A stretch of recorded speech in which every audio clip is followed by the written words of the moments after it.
All right, welcome everyone. So today we are doing some additional practice with expected value of functions of two random variables. So folks online, if you would please go on Canvas to the practice with multivariate expected value assignment and go to that Google Doc. So that will take you to our activity for today. And Kyle, you're here in person. Find a spot at the board, please.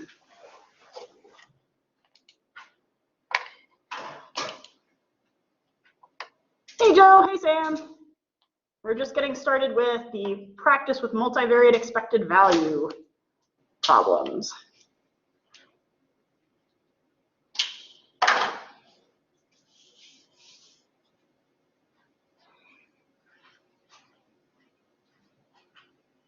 And once you've found a pen that works or a color of ink for the Google Doc, let's go ahead with this first problem.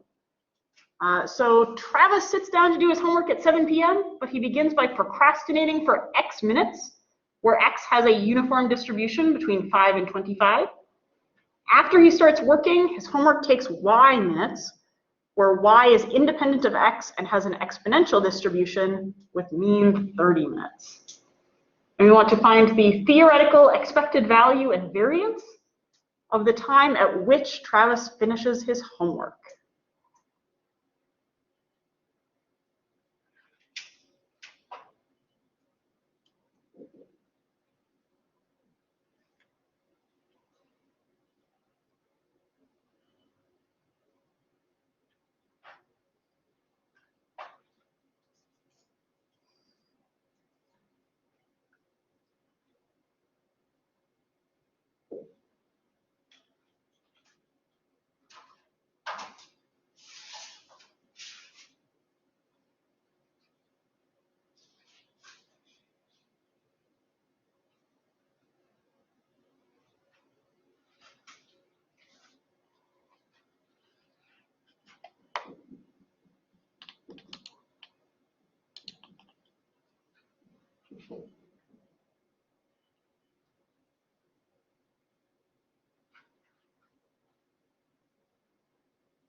What is the time at which he finishes his homework in terms of X and Y? Yeah, that's fine.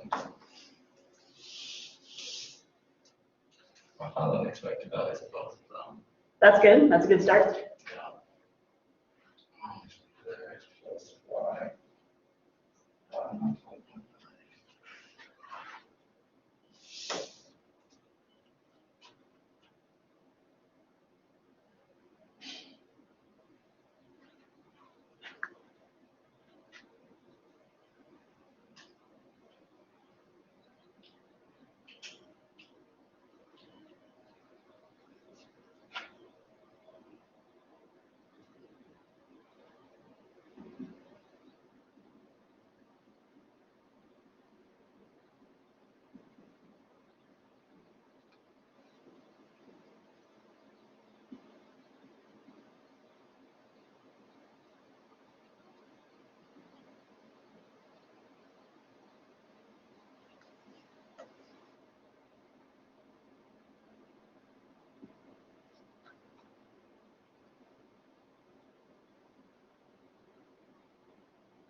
Niall, double check the expected value of x.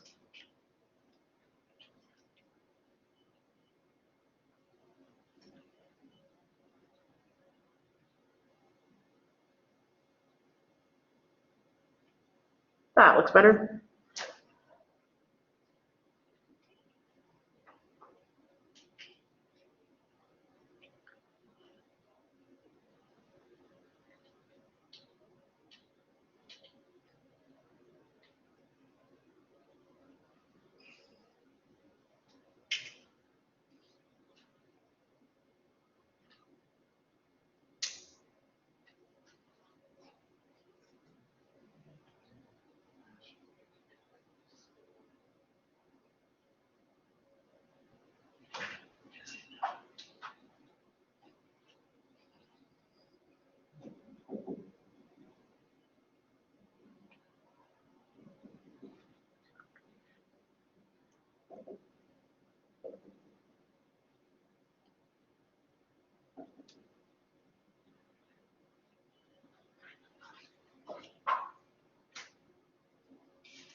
Good. So we've all got the expected value of the time when he's going to finish his homework.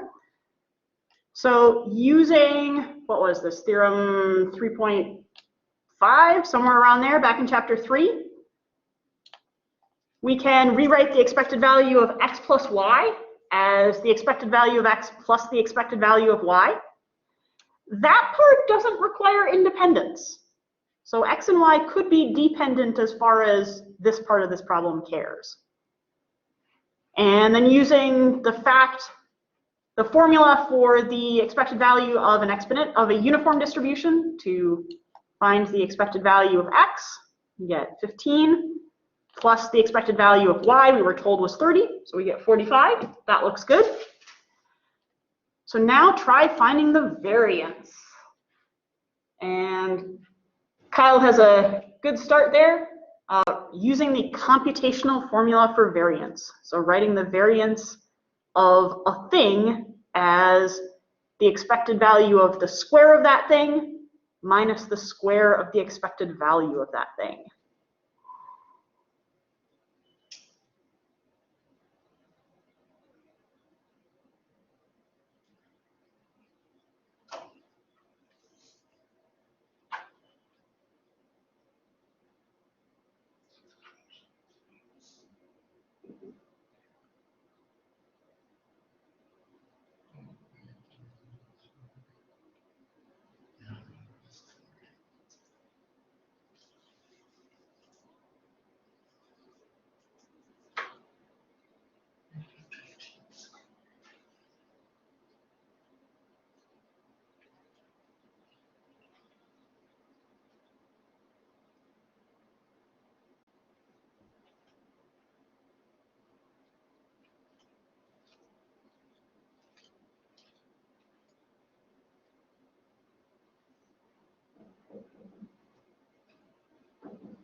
agree with you for the expected value of x squared. I got something different for the expected value of y squared. Y squared, yes, y, exponential, so I got like the variance also equals 30, it's exponential. I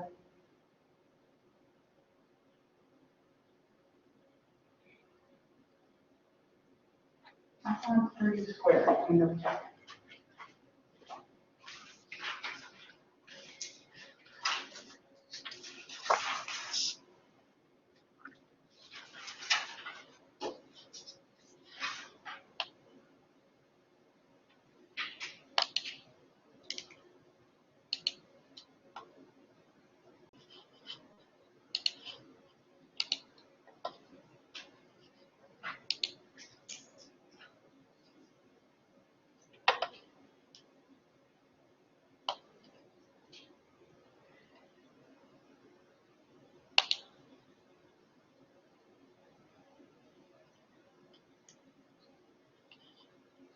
I wrote down the variance formula for exponential, so I'm pretty sure I just thought it was just the expected value equal to the variance.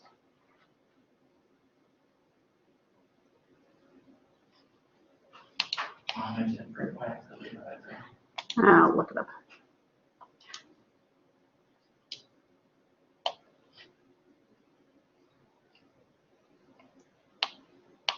Don't scroll down. So, it's on slide 12, I think.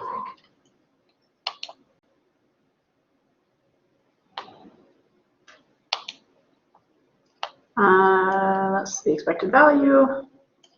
We can get it from the gamma. Okay.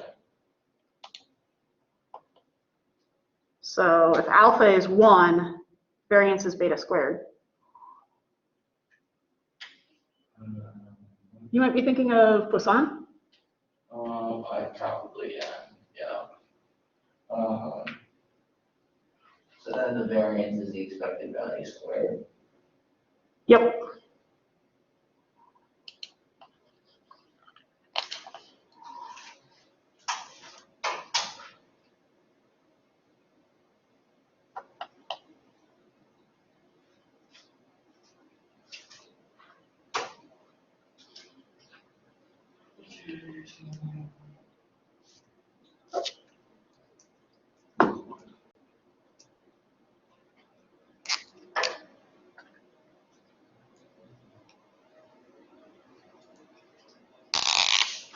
Wait, I just give me a math number there.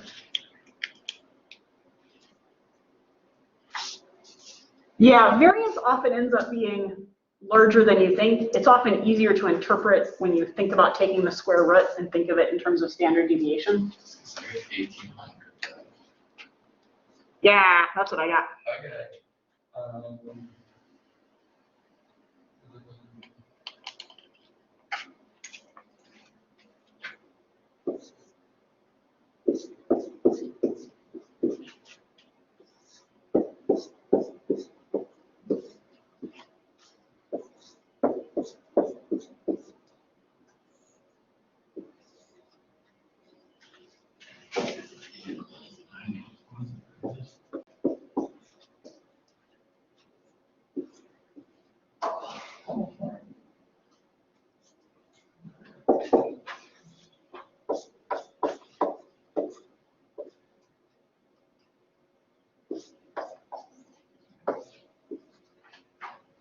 Alright, I got it. Awesome.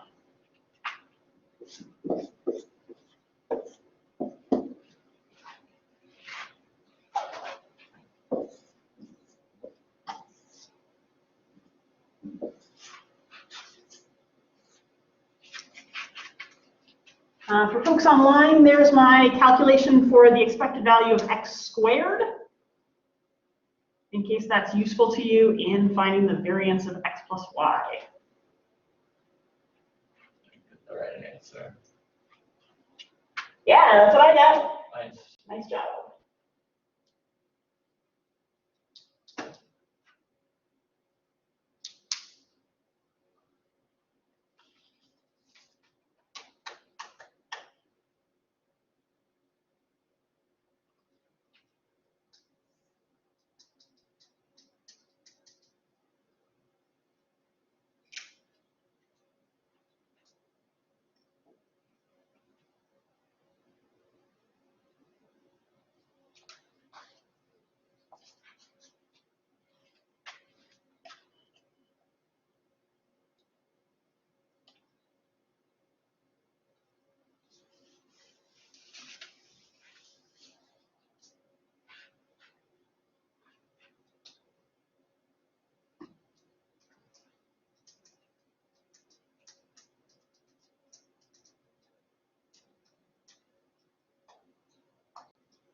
What do you have?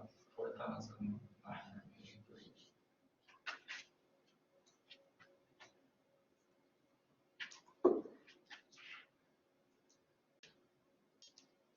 Yeah, I don't know, is both that expected value of y looks right and that expected value of x looks like right ballpark? I don't know what my answer is in terms of. These two. I think it's expected value of x squared.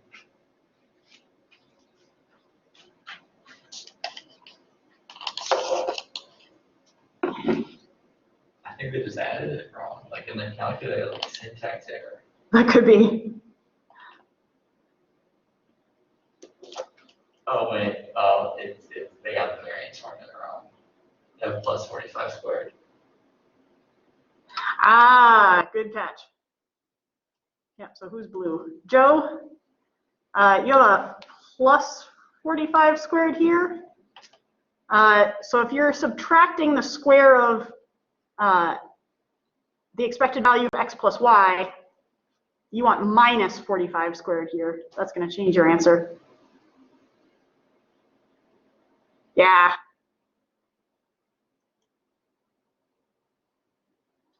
Cool. So Sam and Niall, you both got the same answer that I did, 933.33. Nice. So Vivian has got 2 times the expected value of xy using our theorem for when x and y are independent. So we get 900.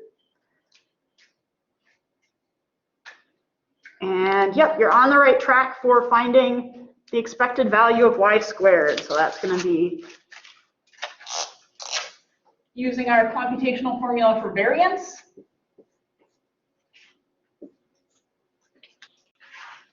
The variance of y is going to be 30 squared.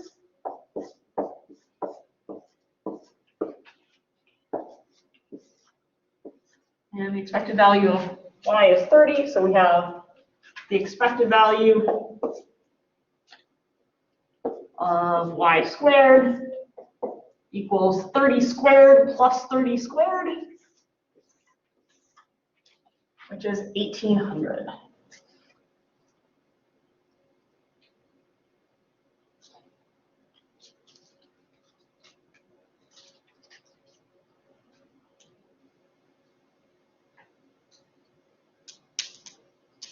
Are there questions about this problem?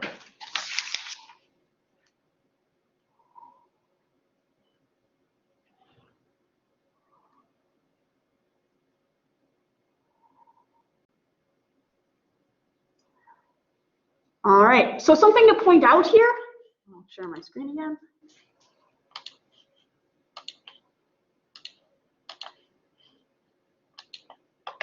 Is that we really only use the fact that x and y are independent in one place.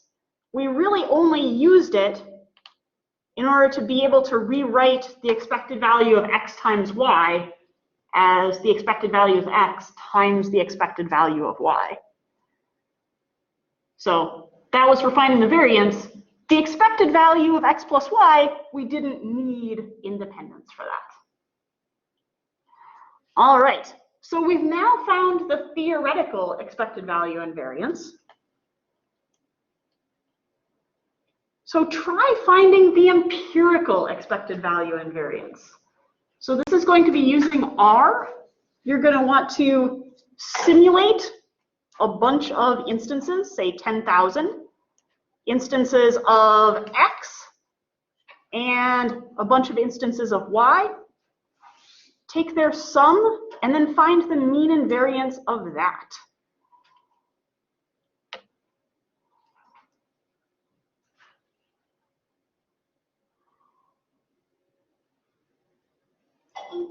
And I'll give you a head start and then I'll start working on it up here.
10,000 uniform random numbers, or would you just do a for loop in that? If you do RUnif 10,000, comma minimum, comma maximum. All right. Yep.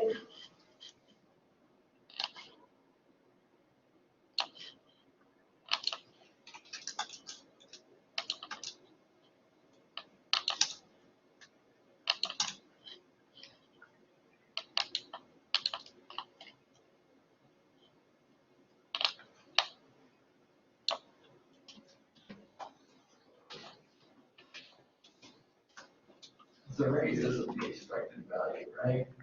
Or is it the rate? I don't know. So I always have trouble keeping this in my mind. So what I always do is start by testing it.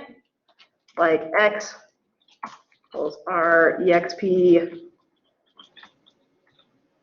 10,000, rate equals 30, and then mean of x. Nope, that's not close to 30, so I must need 1 over 30, and my mean of x will be close to 30.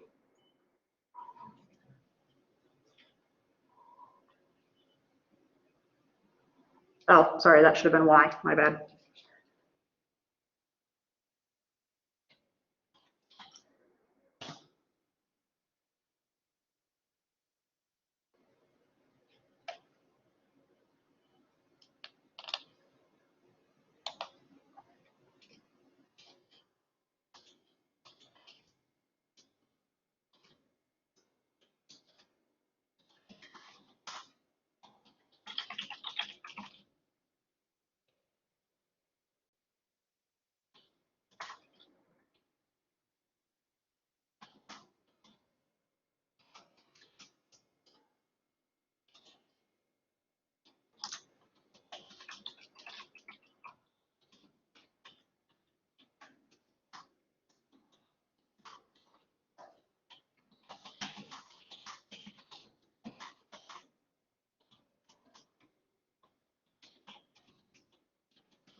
All right, so you can do this using a for loop, but you don't need to.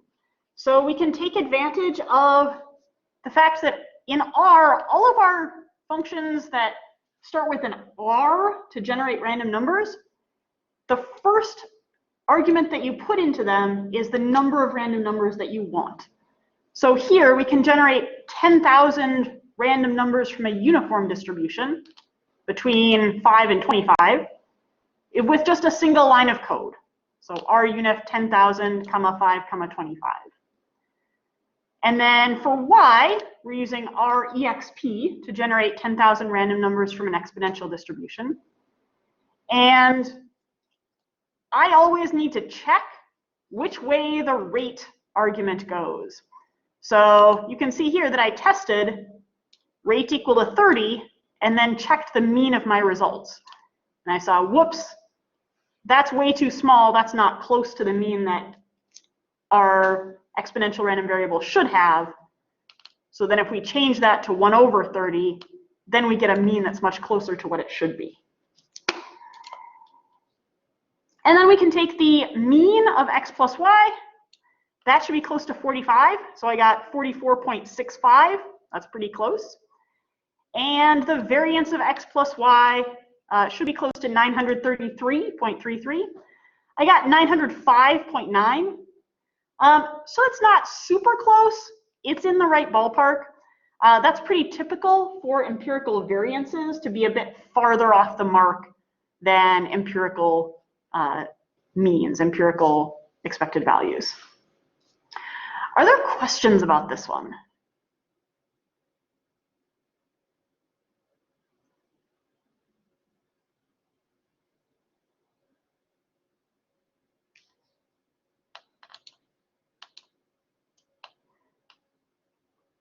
Awesome. Folks have posted their code. Looks good. All right. So in an effort to discourage him from procrastinating, Travis's mom offers to pay him 100 times e to the y over 60 minus x dollars for doing his homework. So he earns more if y is large and x is small. So his homework takes him a long time, but he doesn't procrastinate much before doing it. And we want to find the theoretical expected value of the amount that Travis earns.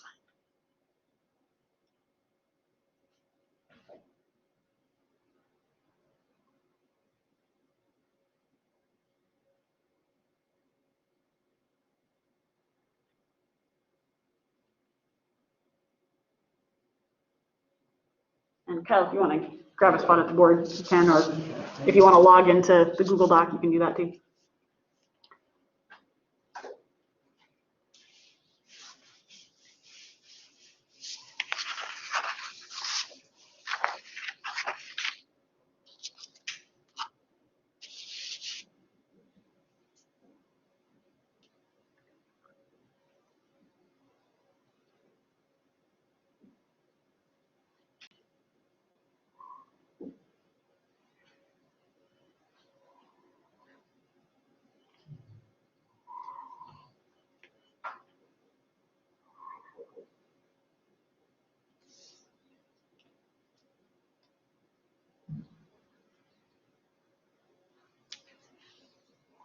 And you are going to need to take at least one integral in order to solve this one.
Distributions. Yep, so same distributions as in part A. X is uniform between 5 and 25. Y is exponential with mean 30.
Good, so we're taking the double integral of the thing whose expected value we want times the joint density function.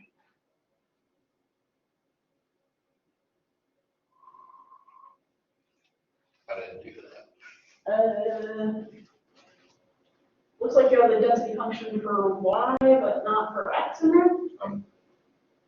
Split them up like. Oh, you're splitting them up? Cool, that works too.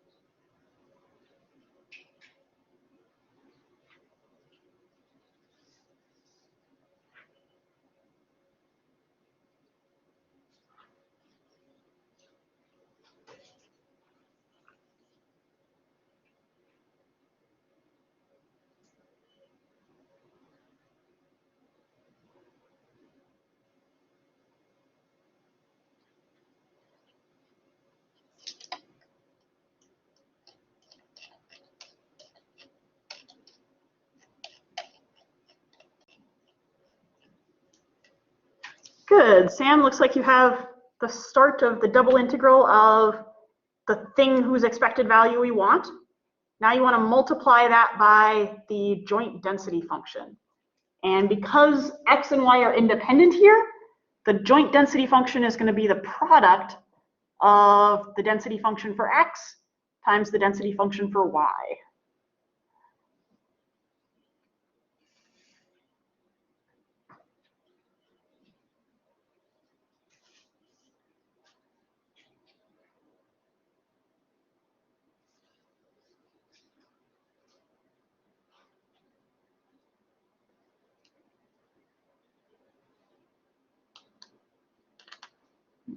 Green.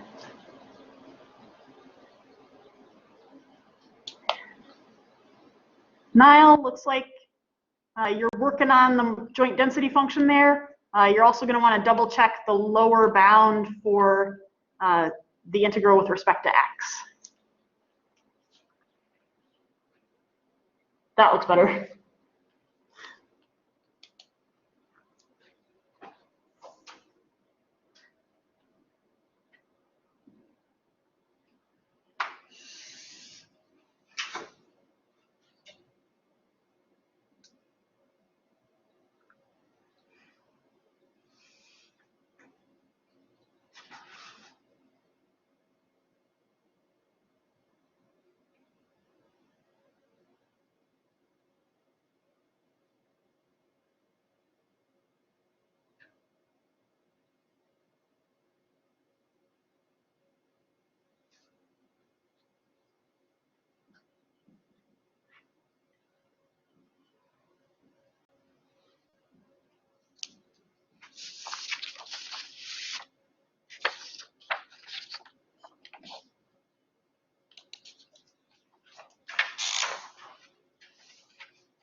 You got something different.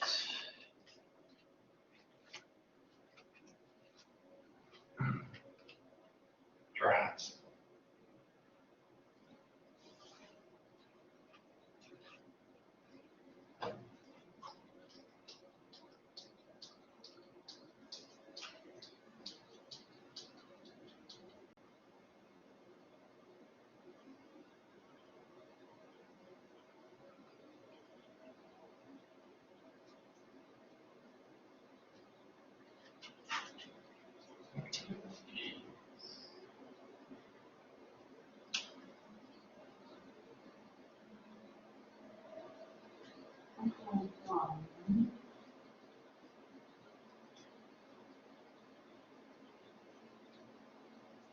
Maybe I can multiply Divide that by 20. maybe. Actually, I did it. And then times that by 2. Then times that by 100. Okay, 0.67, yeah. Okay, cool. So folks online, I've put my work for this up on the board.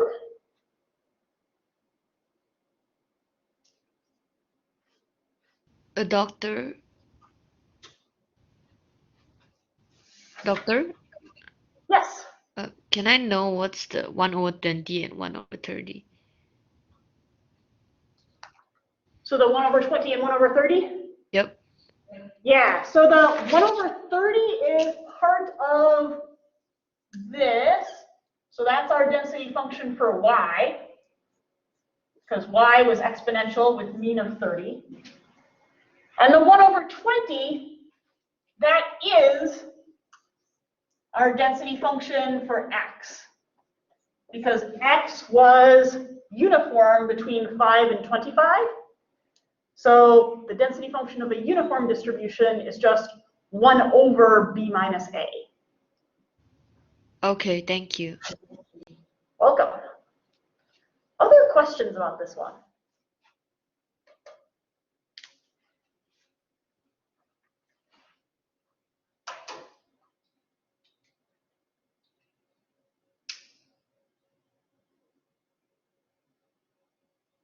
So Kyle, you did this problem differently. What was your approach? Well, I saw that they could be split up in terms of x's and y's, and you could split them across and find the expected value of e to y over 60 times the expected value of e to the negative x. Because I just saw they could split the e to the y over 60 minus x into e to the y over 60 times e to the negative x using exponential rules. Yeah, so we can use theorem 5.9 because x and y are independent, and say that we're also looking for the expected value of e to the, what was it, y over 60? Yeah. Times e, the expected value of e to the negative x. So that lets you do 2 single integrals rather than 1 double integral. All right, so I have 2 questions about this problem. Share my screen again.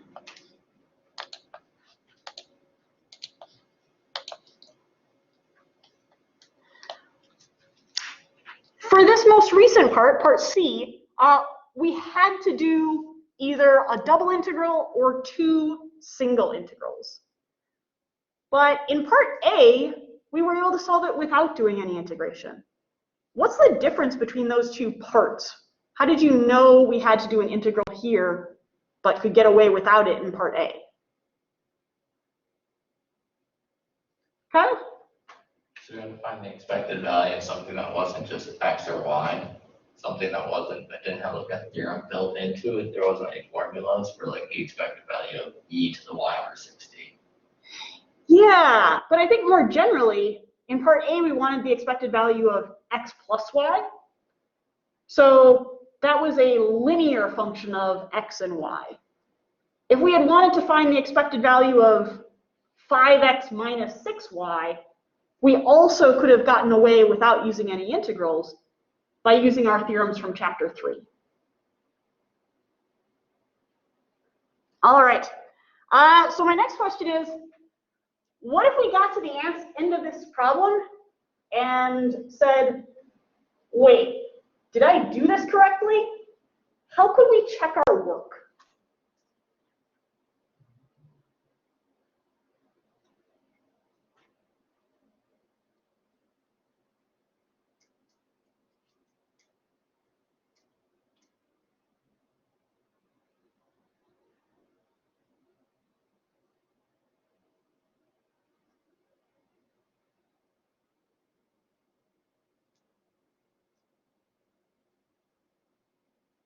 Okay? Do we use R and simulate it? Yeah, this is our theoretical expected value. If we find the empirical expected value, we can check our work. So in order to do that, let's come over to the simulation that we started with X and Y. But now, let's find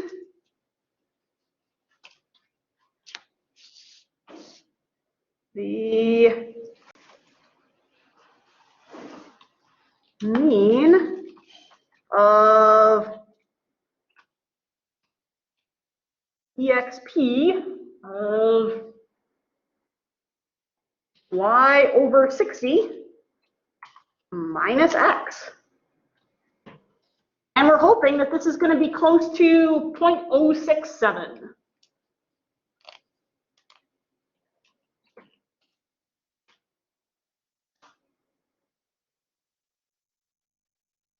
I'm getting 0.0067. Did I do something wrong? You aren't raising it to the power. The exp is Oh, raising it to the power. I am off by a power of 100. The equation is times 100. Well, I threw out the one times 100. Thank you.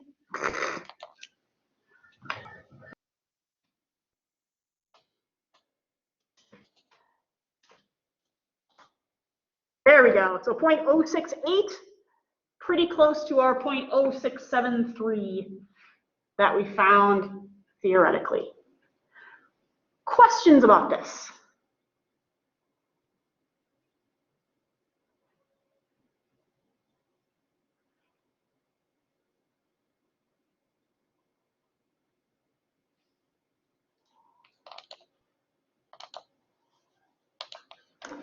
Folks online, any questions? Niall says no. Anybody else?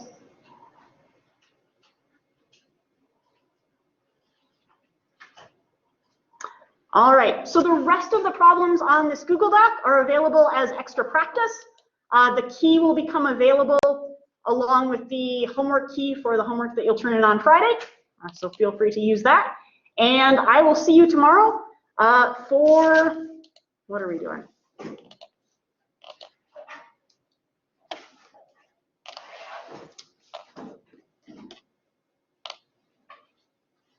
Covariance. Have a good one. Thank you, Doctor. You're welcome.